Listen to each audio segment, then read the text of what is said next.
नमस्कार, मैं हूं रवि उप्रेती परमार्थ आवास से। उत्तराखंड में आज हम उपस्थित हो चुके हैं।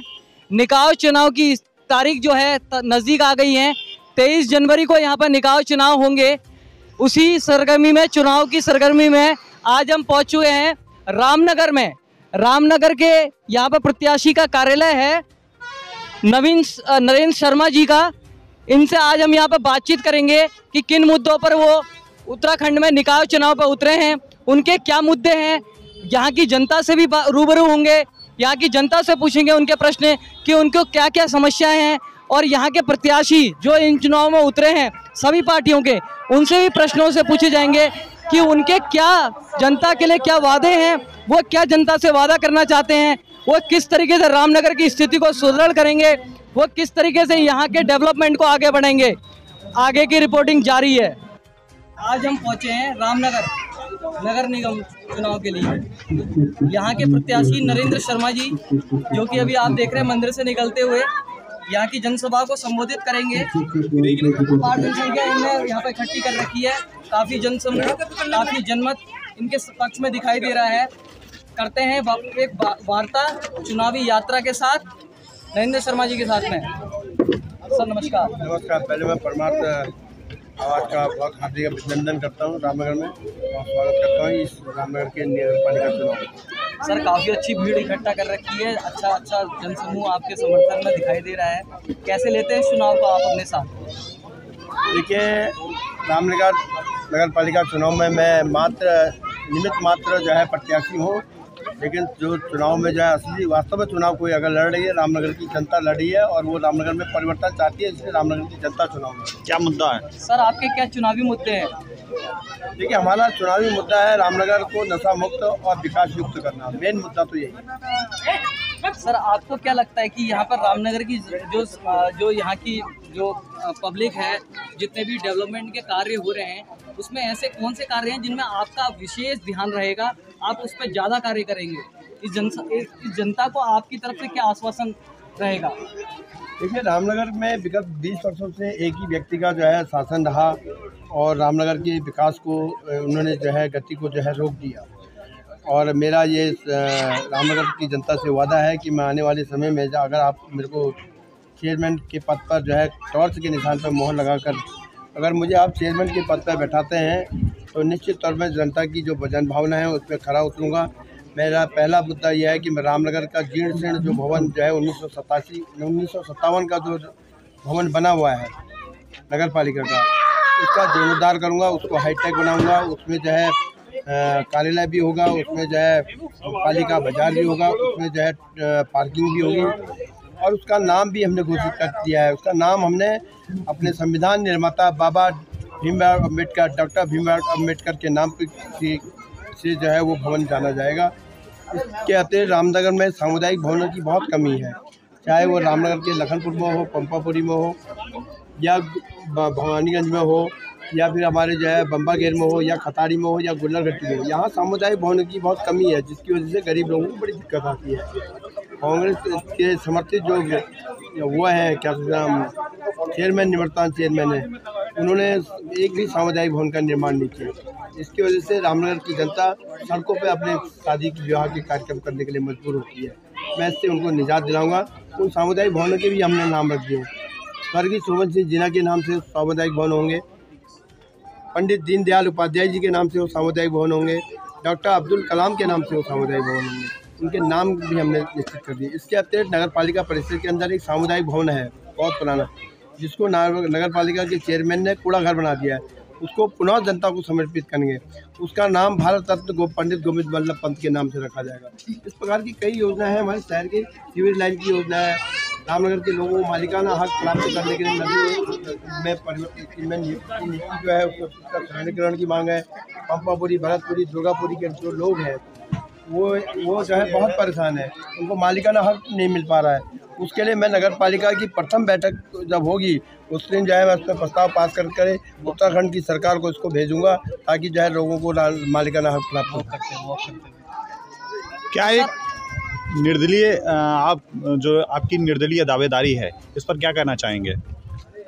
देखिए, निर्दलीय दावेदारी के लिए मुझे जो है भारतीय जनता पार्टी ने मजबूर किया है। मैंने अपनी 15 साल की उम्र से ये यात्रा शुरू कर दी। भारतीय जनता पार्टी का पोस्टर बॉय था मैं, पोस्टर बॉय के रूप में, और मैंने अपनी 56 साल की उम्र तक जो है ये यात्रा करी है। और यहाँ 56 साल की यात्रा तक मैंने जो है भारतीय जनता पार्टी में एक समर्पित कार्यकर्ता होकर के काम किया। आज भी भारतीय जनता पार्टी का कोई भी व्यक्ति जो है, कोई भी नेता, कोई भी व्यक्ति मेरे पर किसी प्रकार का कोई जो है आरोप नहीं लगा पा रहा है। ये मेरा 7 साल चरित्र रहा है।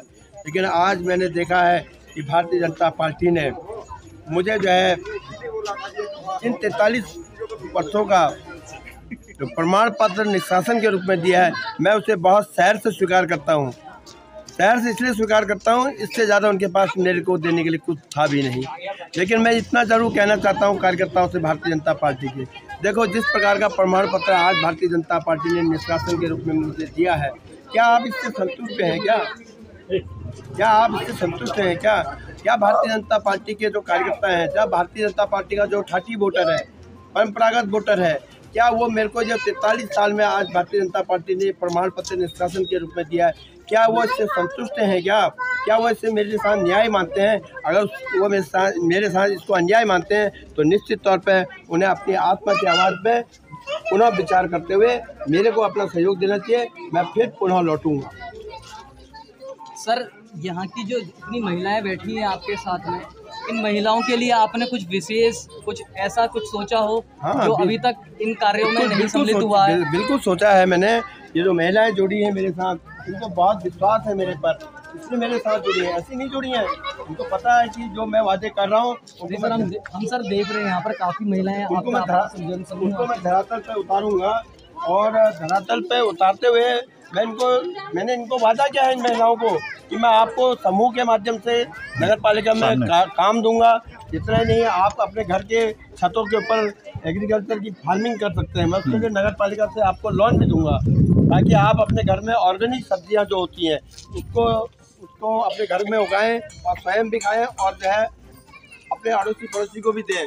क्योंकि ये योजना जो मैं ऑर्गेनिक खेती की योजना जो है, कोई मेरी योजना नहीं है, भारत के प्रधानमंत्री नरेंद्र मोदी जी की योजना है। लेकिन भारतीय जनता पार्टी के लोगों ने उस योजना को धरातल पर नहीं उतारा, और निश्चित तौर पर मैं एक धरातल पर उसको उतारने का प्रयास करूंगा, और लोगों को घर में रोजगार भी मिलेगा, सब ऑर्गेनिक सब्जी खाने को भी मिलेगी। इसके अतिरिक्त एक बहुत और योजना, महत्वाकांक्षी योजना मैंने तय की है कि हमारे लोग जो है बिजली का बिल देने से बड़े परेशान रहते हैं। हर महीने माताओं बहनों को जो है इस बात की चिंता रहती है कि अब बिजली का बिल आने वाला, कहाँ से बिजली का बिल देंगे। तो उनके लिए भी मैंने बहुत अच्छी योजना लागू किया। वो भी भारत के प्रधानमंत्री जी की योजना है, उसको भी धरातल पर भारतीय जनता पार्टी के लोगों ने नहीं उतारा। उसे धरातल पर उतारते हुए सबके घर में जिनके 300 यूनिट से नीचे के बिल आते हैं, उनके घर में सोलर प्लांट लगाए जाएंगे। और सोलर प्लांट लगे अगर उनके घर पे लगेंगे तो उनको बिजली भी फ्री मिलेगी और बिजली बेचेंगे भी, उससे उनकी आमदनी भी होगी। ये 2 योजनाएं मेरी बहुत प्रमुख योजना है, इनको मैं यहाँ लागूंगा। इसके अतिरिक्त मैंने शहर में एक बात कही, शहर में पार्किंग शुल्क के नाम पर जो है अवैध वसूली होती है। मैंने तय करा है कि अगर मेरे को रामनगर की जनता ने चेयरमैन बनाया, शहर के अंदर आने वाले किसी पर्यटक से, किसी भारी वाहन से, किसी से भी पार्किंग नहीं लिया जाएगा, ये तय कर दिया हमने। और इतना ही नहीं, कूड़े की गाड़ी आती है, जनता हमें उसमें सहयोग कर रही है। स्वच्छता अभियान भारत के प्रधानमंत्री जी ने हमको कहा है कि स्वच्छता का अभियान चलाना है। इस काम को भी जो है जब जनता इसमें सहयोग कर रही है, तो ये लोग क्या कर रहे हैं, उनसे जो जनता इस काम में सहयोग कर रही है उनसे कूड़ा के एवज में 40 रुपया प्रति माह लेते हैं। तो मैंने तय किया है कि जनता से किसी प्रकार का, जो जनता स्वच्छता अभियान में सहयोग कर रही है, उससे कूड़ा वाहन के लिए कोई पैसा नहीं लिया जाएगा। तो ये हैं नरेंद्र शर्मा जी, जो रामनगर सीट से निकाय चुनाव में खड़े हुए हैं।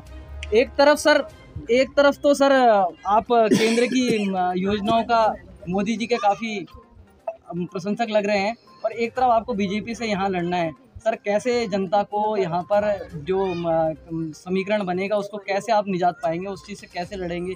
क्या यहाँ की जनता आपकी, यहाँ की बहनें आपकी जो इतनी यहाँ पर सम्मिलित हैं? देखिए रामनगर में भारतीय जनता पार्टी चुनाव नहीं लड़ रही है, ये मैं आज बताऊँ। रामनगर में विधायक जनता पार्टी बनी हुई है, वो चुनाव लड़ रही है। इसलिए वो मोदी जी की योजना को नीचे नहीं ला रहे हैं, क्योंकि वो जो पार्टी जो चुनाव लड़ रही है वो जो है विधायक जनता पार्टी लड़ रही है। सर, आपका बहुत बहुत धन्यवाद, और आपको यहाँ पर देख के, आपकी जनता को देख के हमें बहुत प्रसन्नता है। और कामना करते हैं कि आप धन्यवाद आपके चैनल का बहुत बहुत धन्यवाद। Thank you. मैं हूँ जिंदाबाद।